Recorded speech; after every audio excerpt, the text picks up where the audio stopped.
29 그리스도와의 연합. 로마서 6장 1절에서 7절. 로마서 5장은 아담에게 속한 자의 사망과 예수 그리스도에게 속한 자의 생명을 말하였다. 예수 그리스도 안에서 새로운 세계가 열린 것이다.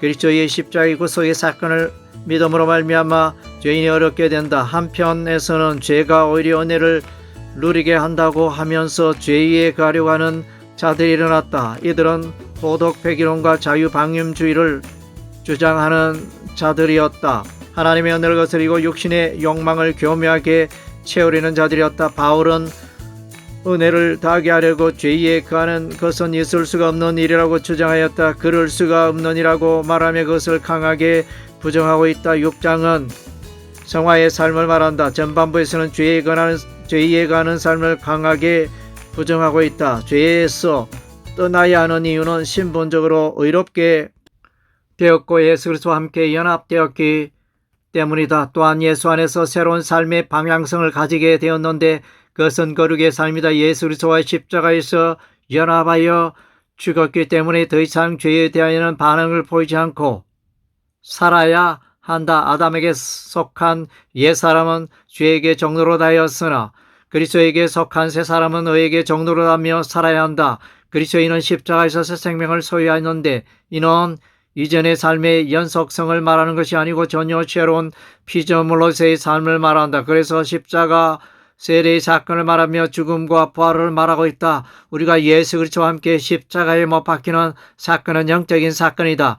옛사람의 죽음과 새사람의 부활은 영적인 것이다. 예수와 함께 십자가에 죽는 자는 예수와 함께 부활한다.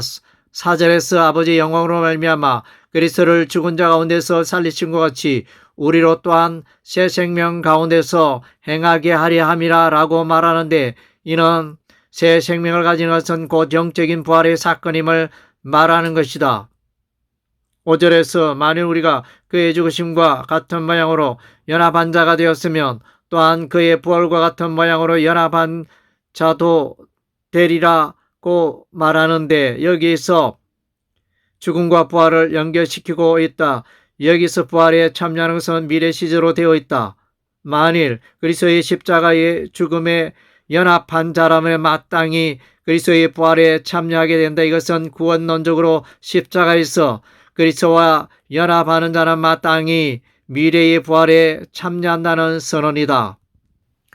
여기서 새 생명과 관련된 영적인 부활은 계시록 20장 6절에서의 첫째 부활을 설명하는 근거가 될 수도 있다. 루터도 그의 저서 6장 5절에서 다음과 같이 말한다. 사도는 여기서 육신의 죽음과 부활이 아니라 영적 죽음과 부활을 말하고 있다는 것을 보여주기 위하여 그리스도의 죽음과 부활의 모양이라고 말한다. 또한 그는 6장 6절에서 죄의 몸이 죽는다는 것은 영적인 의미로 이해해야 한다고 하였다. 크랜 필드도 그의 로마서 주석 6장 1절에서 어떤 의미에서 그리스도인은 이미 그리스도와 함께 죽었으며 부활하였다라고 말한다. 알버트 시바이처도 바울은 사람이 세례를 받는 그 순간에 그의 편에서 그리스도의 죽음과 부활이 어떠한 도움이나 혹은 의지나 생각에 실행이 없이 그 안에서 다시 한번 일어난다고 믿었다고 하였다. 이한수도 그의 로마서 주석 6장 5절에서 문맥은 신자의 현재적 경험을 묘사하고 있기 때문에 여기에 사용된 미래동사는 격언적 의미로 취해져야 한다. 미래 시자가 쓰이긴 했지만 그것은 의롭다함을 얻은 신자가 이미 향유하고 있는 그리스도의 부활의 생명에 동참하고 있음을 묘사해 준다고 하였다. 로마서에서 부활의 단어가 두 번 나타나는데 그것은 로마서 1장 4절과 로마서 6장 5절이다. 따라서 여기서 그리스도인의 영적인 죽음과 부활을 언급하는 것은 조금 더 어색하지가 않다. 30의의 무기. 로마서 6장 8절에서 14절. 로마서 6장은 세례의 사건을 통하여 그리스도와의 십자가에서의 연합 구원론을 말하고 있다. 칭의 구원론과 연합 구원론은 동전의 양면과 같다. 여기서 그리스도인의 성화론에 대하여 불을 지피고 있다. 예수 그리스도의 십자가와 부활의 사건은 그리스도인의 성화의 출발점이 되고 있다. 6장에서 죽다의 동사가 5에 죽은 자의 명사가 4회나 사용되고 있다. 그리스도의 십자가는 죽다의 동사로 표현하고 그리스도의 부활은 살다의 동사로 표현하고 있다. 예수 그리스도의 부활은 단회적 사건이지만 그리스도인의 성화의 사건은 계속 반복적인 과정이다. 즉 그리스도인의 성화의 사건은 단회적으로 완성되는 것이 아니고 끊임없이 훈련되어지는 과정이다. 성화의 단계는 성령의 도움이 필수적이며 아울러 인간의 의지와 노력이 동반되어져야 비로소 아름다운 열매를 맺게 된다. 11절에서 너희 자신을 죄에 대하여는 죽은 자로 여기라는 표현이 나타난다. 여기서 주목해야 할 것은 여길지어다 의 동사이다. 이 동사의 문법은 현재 명령형 중간태 수동 디포 동사이다. 이는 능동과 수동의 의미를 동시에 가지는 동사이다. 죄에 대하여 죽은 자로 여기는 것은 자신의 의지와 성령의 도움이 연합되어 이루어진다. 그리스도의 십자가에서의 죽음은 인류의 죄값을 치루어 죄를 영원히 해결하는 사건이었다. 이 사건은 더 이상 반복될 필요가 없기 때문에 그의 죽음에 대하여 부정과거 동사를 사용하고 있다. 그리스도인이 쉐리를 통하여 예수와 연합하여 죽는 사건도 부정과거 동사를 사용하고 있다. 부정과거 동사는 이례적 사건을 의미한다. 반면에 현재 시제의 동사는 계속적인 반복의 사건을 말한다. 11절에 여기라 동사는 현재 명령형이므로 이후로 계속 반복되어야 할 내면의 행위를 말한다. 13절에서 불의의 병기로 드리지 말라는 현재 명령형이다. 따라서 자신의 몸을 불의의 병기로 드리지 않으려고 노력하는 것은 그리스도의 재림 때까지 계속되어야 하는 것이다. 반면에 13절에서 너희 지체를 의의 병기로 드리라는 과거 명령형이다. 따라서 의의 병기로 반복해서 드리라는 것이 아니라 이미 예수 안에서 의의 병기로 드리는 사건은 과거에 완료가 된 것이다. 이제는 죄가 더 이상 그리스도인을 주장할 수가 없다. 왜냐하면 우리는 율법의 정죄의 영역에서 벗어나 그리스도의 은혜의 영역에 머물러 있기 때문이다. 가비는 그의 주석에서 이 은혜를 은혜의 성령으로 해석하고 있다. 은혜의 영역에 있다는 것은 곧 은혜의 성령이 역사하는 것을 말한다. 더 이상 죄가 주인 행세를 못하지만 여전히 그리스도인을 괴롭히는 가시로 존재한다. 이 땅에 사는 동안 죄의 영향력에 파도는 그리스도인에게 끊임없이 다가온다. 그러나 그리스도인은 더 이상 죄 가운데 살아서는 안 된다. 죄에 대하여 그 자신이 죽은 자 곧 시체인 것처럼 무반응으로 일관나야 한다.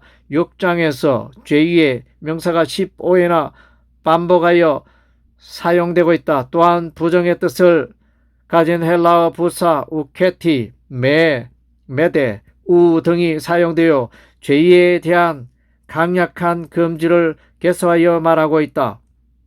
30일 거룩의 열매 로마서 6장 15절에서 23절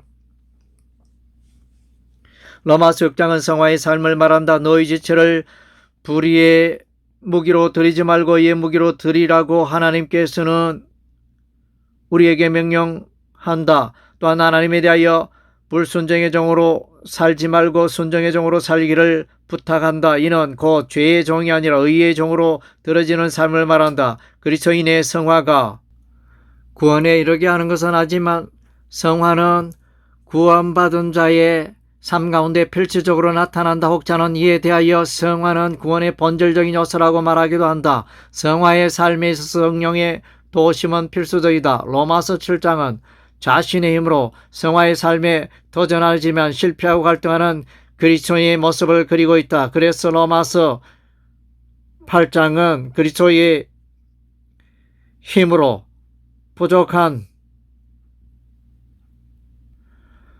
성화의 삶을 돕는 성령의 역사가 나타나 있다.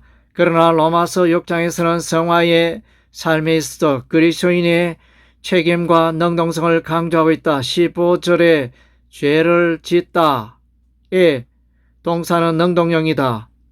16절에 순종하다의 동사도 능동형이다. 19절에 내 주다 드리다의 동사도 능동형이다. 20절에 죄의 종이 되다의 동사도 능동형이다.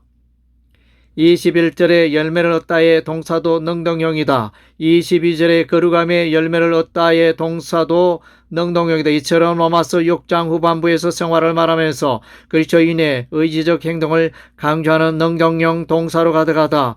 예수 그리스도를 믿어 연합된 그리스도인은 율법 아래에 있지 않고 내 아래에 있다.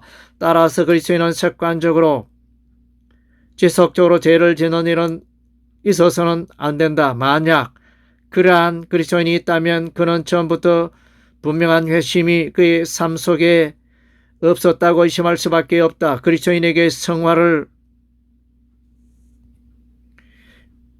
위하여 의의 병기가 되고 의의 종이 되라고 명령한다.